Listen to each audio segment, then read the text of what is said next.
A vitória de Israel na Guerra dos 6 Dias foi uma genialidade militar ou poderia ter sido um milagre profetizado nos segredos milenares da Bíblia.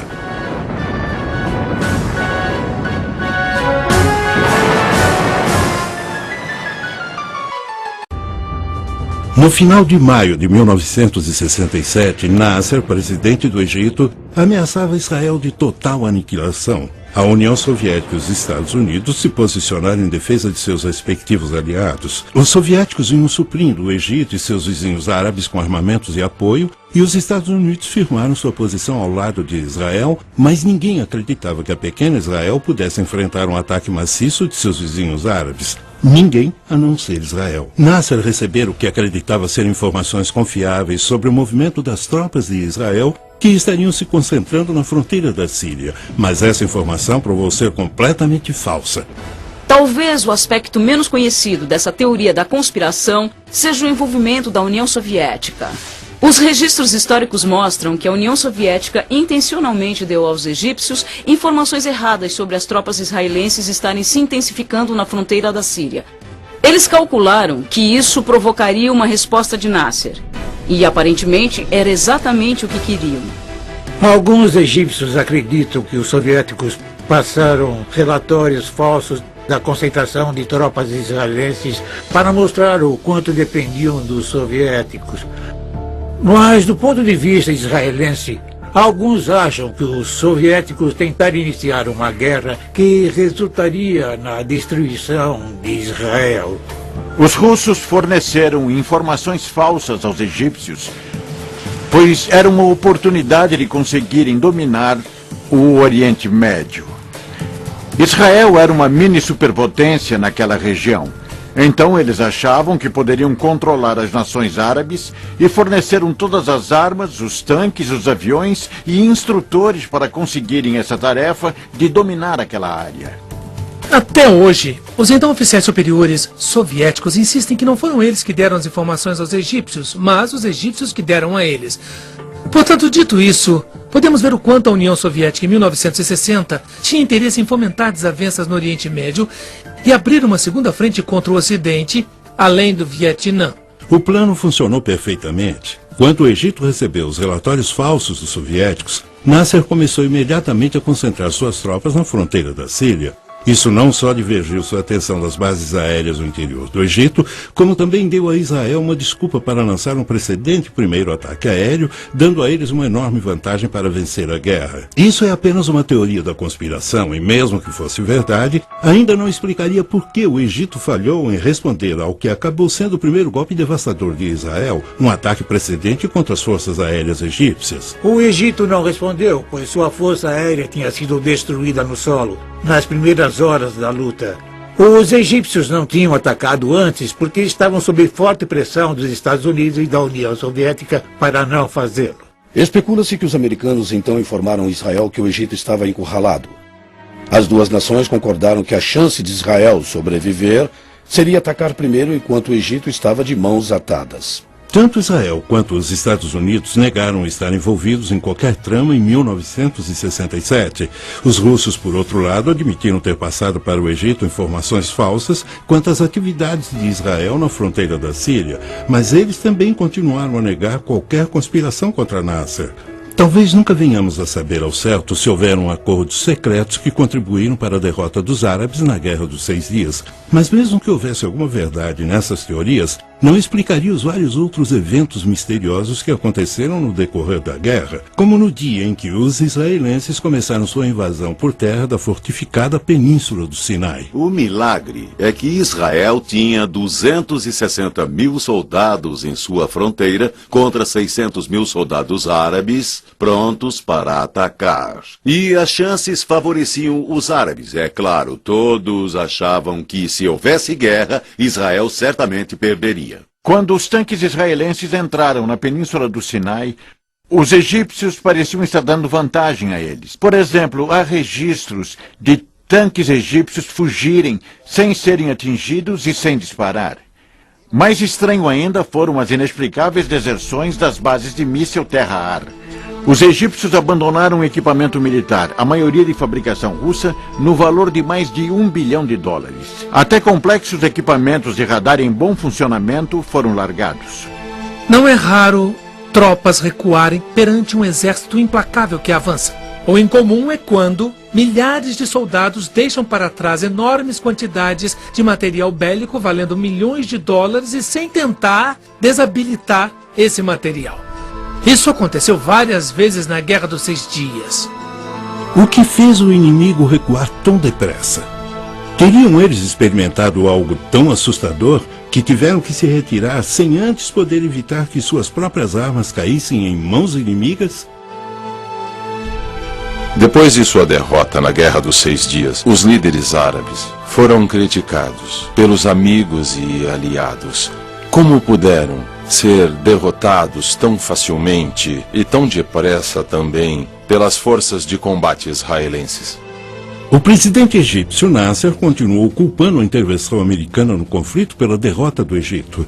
Então é possível que os Estados Unidos tenham fornecido armas secretas a Israel e mantido isso em segredo por todos esses anos? Certamente não é raro uma arma de destruição em massa mudar o rumo da guerra, e todos sabemos que a bomba atômica é um bom exemplo.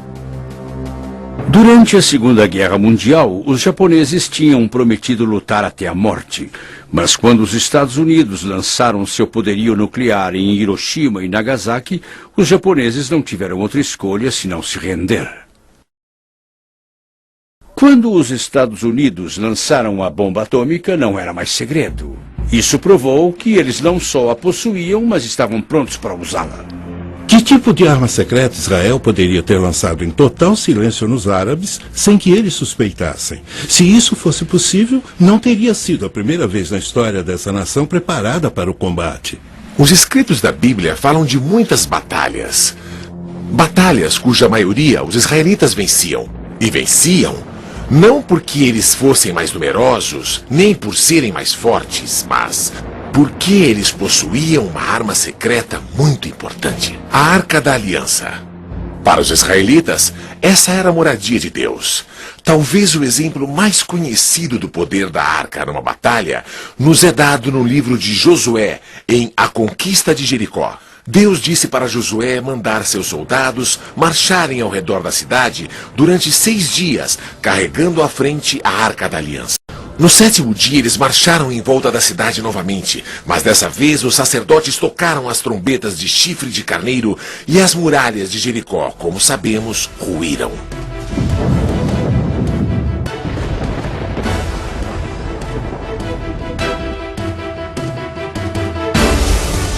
A Arca da Aliança foi perdida há milhares de anos, então não tem como ela ter tomado parte na vitória.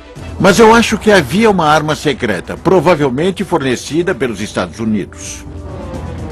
Os americanos devem ter passado informação da inteligência aos israelenses, mas negam terem feito alguma coisa além disso.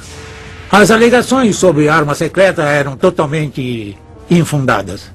Embora os árabes dissessem que Israel tinha armas secretas que acabaram por decidir a guerra, eles não tinham armas nucleares atômicas secretas de larga escala. No entanto, utilizou armas inovadoras antissecretas em seus ataques.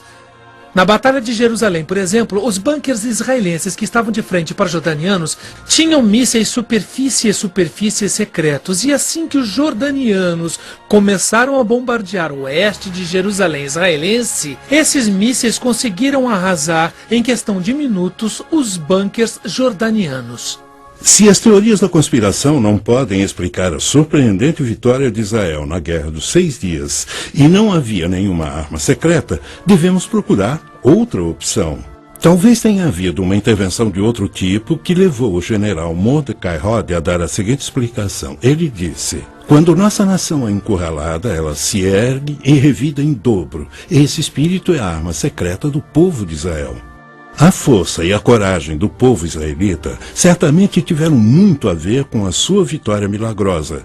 Mas teria havido outra força atuando no conflito? Uma força sobrenatural? Seria possível que os grandes profetas do passado de Israel estavam para receber o que lhes é devido? E quem confirmaria essa intervenção milagrosa? Os israelitas ou os árabes? Por milhares de anos, o povo israelita foi espalhado pelas nações frequentemente mais hostis do mundo.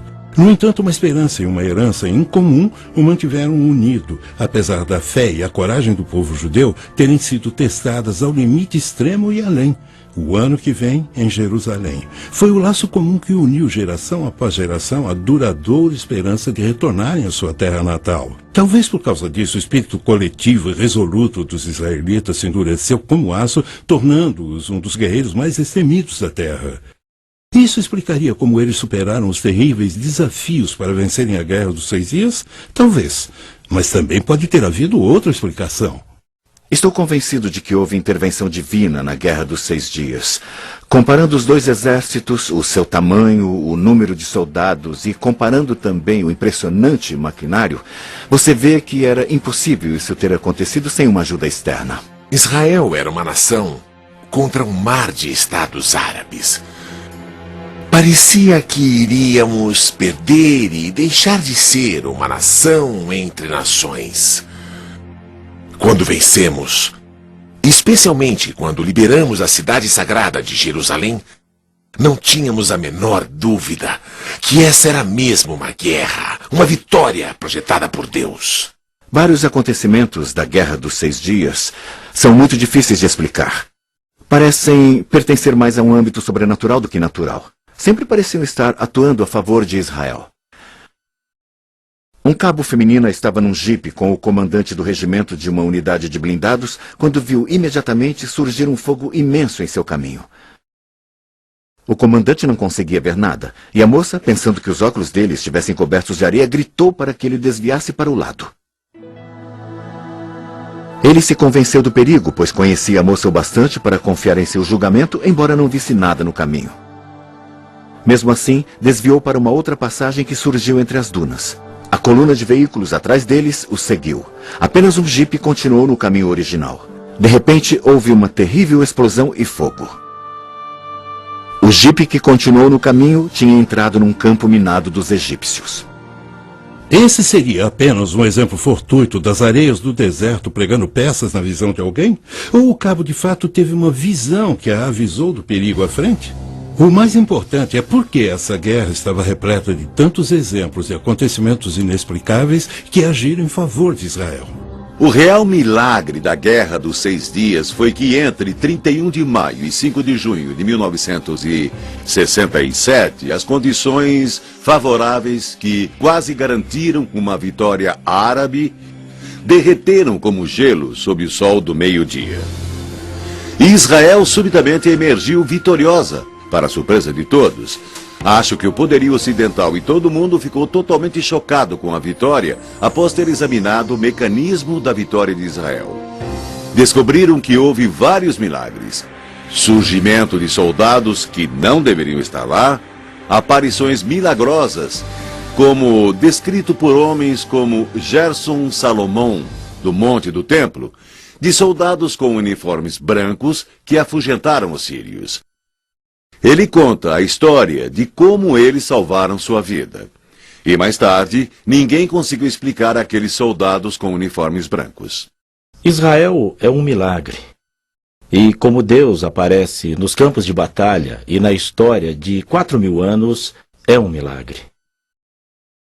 Na batalha que levou à Guerra dos 6 Dias, na fronteira de Israel com a Síria, fui muito ferido durante uma batalha longa e muito difícil.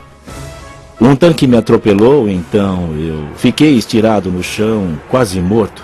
Eu só tinha minutos de vida. Centenas de soldados sírios vieram das montanhas e me cercaram. Nos meus últimos instantes de vida, pude ouvi-los carregando as armas para me matar. De repente, quando estavam prontos para atirar, deram as costas e voltaram rápido para as montanhas. No mesmo instante, eu vi uma luz imensa me cobrir de todos os lados e ouvi a voz de Deus falando com o meu coração.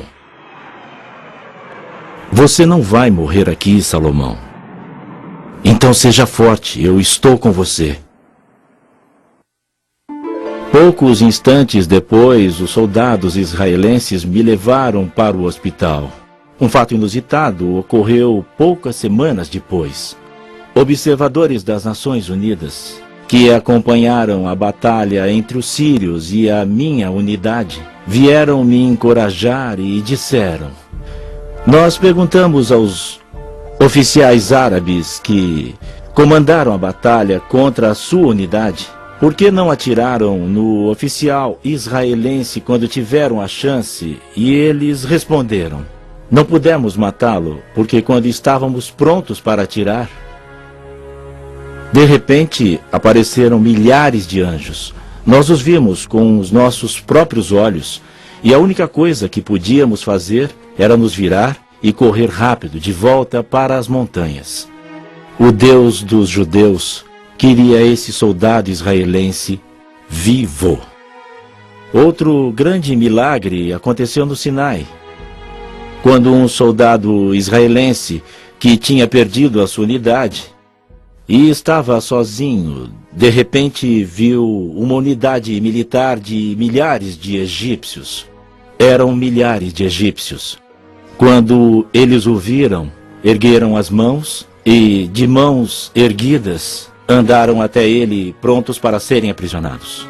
Ele ficou surpreso, não acreditava no que via, mas os levou como prisioneiros. Eles os seguiram até a unidade principal da qual ele havia se perdido. Ao chegar à unidade, sua unidade ficou chocada. Eles não podiam acreditar. Um soldado israelense sozinho, levando atrás de si milhares de soldados egípcios de mãos erguidas, prontos para serem presos. Então eles levaram os soldados presos e depois interrogaram os oficiais egípcios. O que houve? Como se renderam a um soldado israelense? E eles responderam: ele não estava sozinho. Junto dele haviam milhares e milhares de anjos, com armas em suas mãos, prontos para atirar. E eles disseram: estamos prontos para lutar contra soldados israelenses, mas não estamos preparados para lutar contra os anjos de Deus. Comparando os dois exércitos, seu tamanho, o número de soldados e também comparando o seu maquinário, vê-se que jamais poderia ter acontecido sem uma ajuda externa.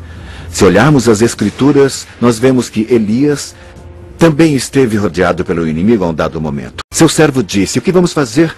Ele disse: Senhor, abra os olhos dele. De repente seus olhos se abriram para os seres sobrenaturais. E o mesmo é verdade nessa guerra.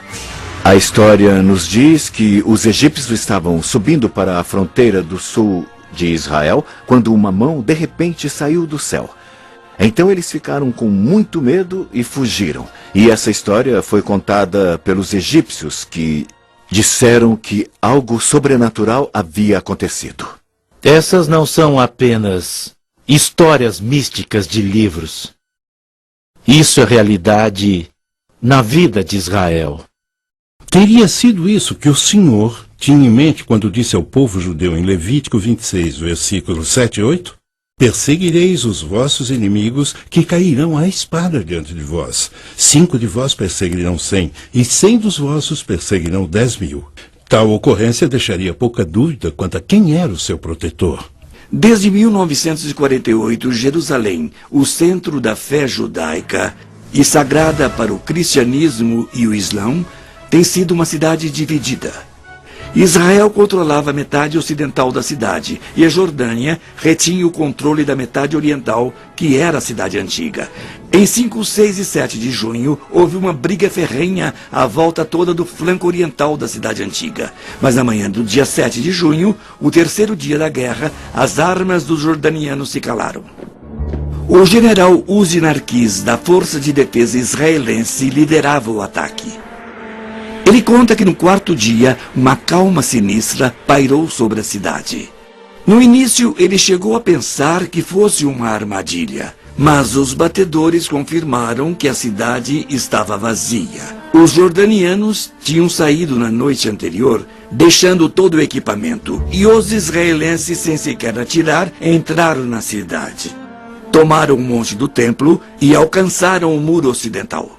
Quando os soldados israelenses entraram na antiga cidade de Jerusalém, não conseguiram acreditar no que viam. Lá perante eles estava o Muro das Lamentações, a única parede restante do segundo antigo templo que tinha sobrevivido à história da castigada região.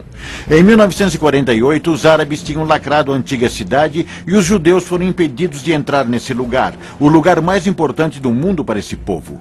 Ali eles podiam agradecer e orar para o Deus que havia cuidado deles por milhares de anos. Nem todos os soldados israelenses acreditavam nisso. Alguns tinham pouco ou nenhuma convicção religiosa. Mas mesmo os incrédulos perceberam que algo importante havia ocorrido. Havia um significado especial na conquista milagrosa desses grandes trechos de terra, a mesma terra que os antigos escritos prometeram aos descendentes de Abraão? E a profecia da Bíblia teria sido cumprida quando Israel tomou posse de Jerusalém? O aspecto mais importante da Guerra dos 6 Dias foi o fato de Jerusalém ter sido unificada. Jerusalém tinha sido arrasada 20 vezes, mas nunca tinha sido dividida até 1948. E muitos dos profetas falaram sobre a unificação de Jerusalém que aconteceu na Guerra dos 6 Dias. A importância da recuperação de boa parte da terra prometida na Guerra dos 6 Dias é a realização de antigas profecias da Bíblia. Os escritos contam que os judeus seriam espalhados pelo mundo em 3 ocasiões diferentes. Também previram que a cada vez os judeus voltariam para Jerusalém. 2 das 3 voltas foram em tempos bíblicos. A terceira ocasião é a mais significativa. E começou com a retomada de Jerusalém na Guerra dos 6 Dias. Muitos estudiosos da Bíblia acreditam que a entrada em Jerusalém em 11 de junho marcou o início do final dos tempos na Terra. A profecia da Bíblia, final dos tempos, se refere ao período de desastres cataclísmicos naturais, fome e guerra que iriam preceder o fim do mundo.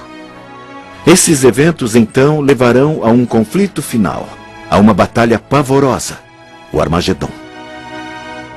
O presente retorno de Israel seria o começo da derradeira e última reunião dos judeus em Jerusalém? Seria mais um elo da grande cadeia de eventos que prepararam o caminho para o final dos tempos? Para muitos, a preocupação mais imediata é o efeito que o contínuo conflito no Oriente Médio está tendo nas nações do mundo, especialmente a Rússia.